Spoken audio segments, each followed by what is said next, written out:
講起隔代帶養咧，家長可能就會諗下，公公婆婆如果學歷唔高嘅話咧，對細路仔嘅發展係咪會有咩影響嘅咧？而事實上咧，大量相關嘅科學研究咧，反而係指向咗另外一個你唔可以唔知道嘅真相。如果你係新朋友，我叫 Bobo，呢個頻道咧主要會同大家分享優質嘅學習理念同學習工具，幫助大人同小朋友共同成長。教育心理學同發展神經科學咧都指出，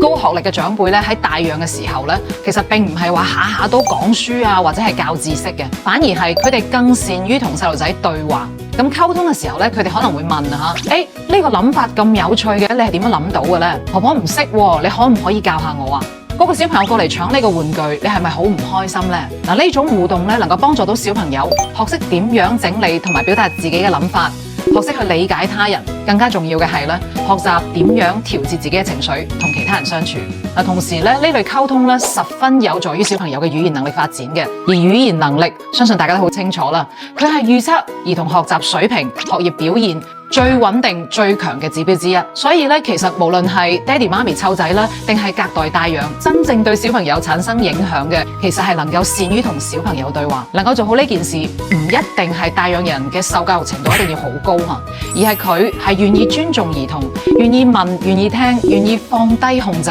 為小朋友嘅成長保留充足嘅空間。我認為呢個係生活嘅智慧。如果你中意呢次分享嘅話咧，記得俾個 like 同分享俾有需要嘅朋友啦。